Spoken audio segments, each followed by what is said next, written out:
Right, let's talk about something that sounds like the plot of a movie you'd half watch on a plane. Spies creating billionaires. It seems far-fetched, but it happens. Intelligence agencies like the CIA and Mossad are not just in the business of secret missions and cool gadgets, they are also in the business of influence. And in our world, nothing buys influence quite like a mountain of cash in a global corporation.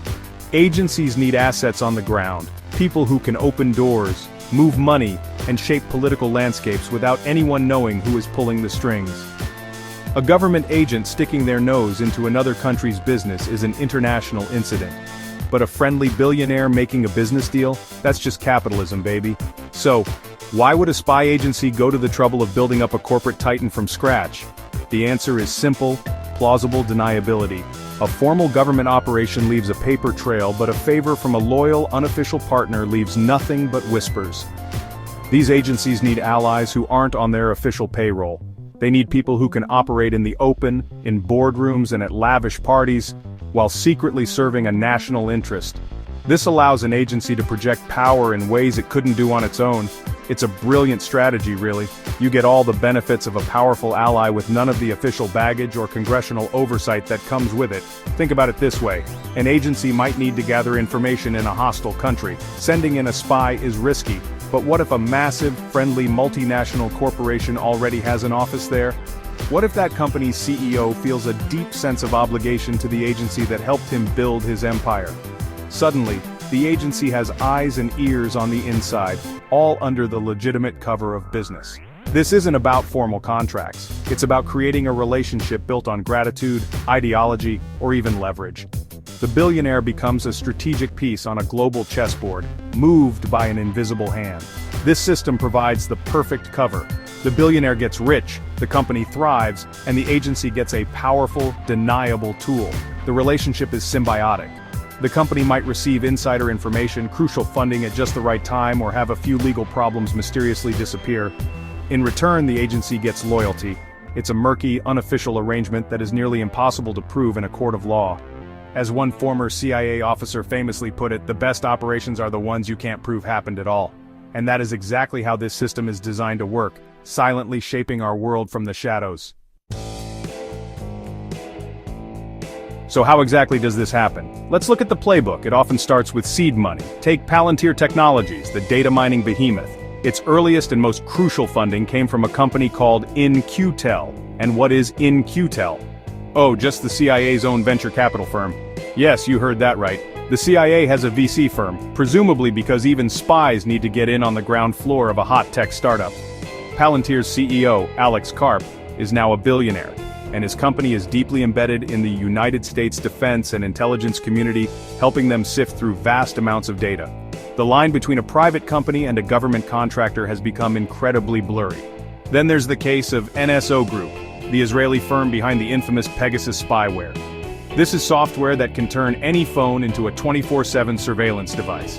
NSO Group was founded by former members of Israel's elite intelligence units, and its success wasn't just a happy accident.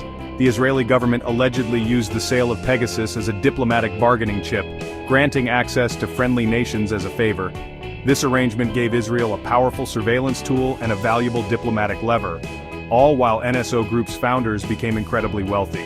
It's a classic example of state and corporate interests merging into one powerful and frankly terrifying entity. This playbook isn't limited to the tech world. Consider Gilbert Biggio, often called Haiti's only billionaire. He is also Israel's honorary consul in Haiti, and his family's business conglomerate effectively runs the country's economy. His port in Haiti, reportedly built with Israeli government support, is a key entry point for goods and, allegedly, for weapons that fuel the country's devastating gang violence. Despite being sanctioned by Canada for supporting these gangs, he continues to operate with stunning impunity. It's a stark illustration of how a strategically placed business leader can serve foreign interests while profiting from chaos, all while being protected from consequences. And sometimes the connections are even darker and more speculative, like the endless rumors surrounding Jeffrey Epstein. Commentators and journalists have repeatedly pointed to his deep ties with figures linked to Israeli intelligence, like the late Robert Maxwell, and his suspicious ability to accumulate vast wealth with no obvious business. While former Israeli officials have denied any connection, the persistent questions highlight a crucial point. When a person with powerful friends operates above the law, it's natural to ask whose protection they are under. The playbook is clear: find the right person, give them the right support, and you gain an asset for life. Once these billionaires are created, their loyalty isn't secured with a signed contract. It's much more subtle than that. The bond is often forged through a shared sense of identity, patriotism, or obligation. An agency doesn't just pick a random person to elevate. They often choose someone who is already ideologically aligned with their goals.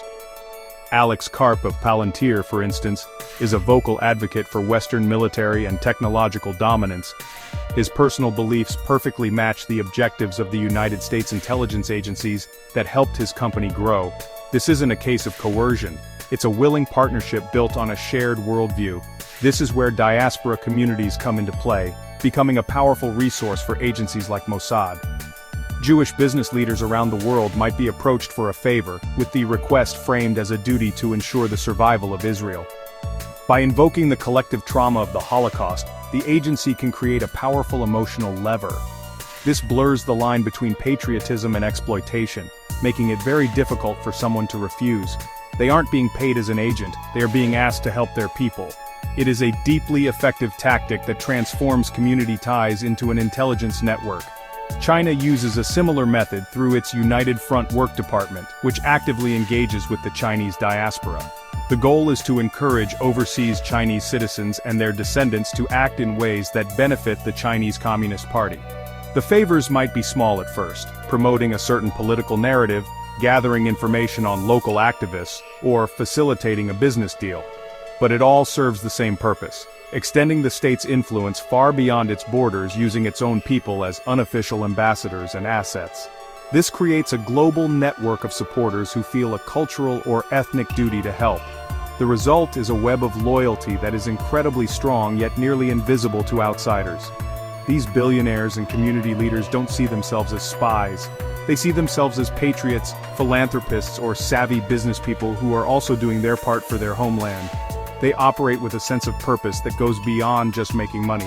This unspoken allegiance is far more powerful than any formal agreement because it's driven by belief and identity. They are true believers, which makes them the perfect asset: effective, loyal, and completely deniable. So, we have a system where spies secretly create corporate giants and billionaires who then act in their interests. The biggest problem with this is that it is almost impossible to hold anyone accountable. How can you prove any of it? There are no pay stubs, no employment contracts, no official documents linking the billionaire to the agency. Law enforcement agencies like the FBI or the United Kingdom's National Crime Agency are often powerless. They are built to investigate crimes based on evidence, but in this shadow world the entire system is designed to leave no evidence behind. Accusations are easily dismissed as conspiracy theories. This creates a massive accountability void where immense power is wielded without any public oversight. These corporate empires can influence elections, start or prolong conflicts, and reshape economies, all while serving the hidden agenda of an intelligence agency. When Palantir helps a foreign military in a controversial war, is it acting as a private company or as an extension of United States foreign policy? When a port owned by a protected billionaire becomes a hub for illegal arms, who is responsible? The lines are so blurred that it becomes impossible to assign blame, which is exactly the point. This matters because it fundamentally undermines democracy. Democracy relies on transparency and the idea that power is accountable to the people. But this shadow world operates on the opposite principles: secrecy and deniability.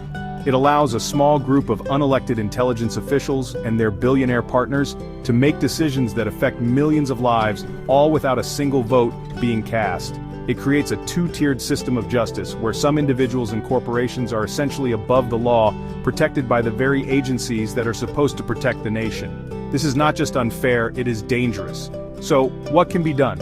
It's not easy, but the first step is to talk about it. We need investigative journalists to keep digging, and the public to demand more transparency. We should push for stronger oversight of intelligence agencies and their financial activities, including their venture capital arms. We should also demand that politicians who benefit from the support of these corporate giants are held accountable. This isn't about stopping intelligence work, it's about ensuring it doesn't create a shadow government that operates beyond the reach of the law. Because a world run by spies and their secret billionaire friends isn't a democracy, it's an empire.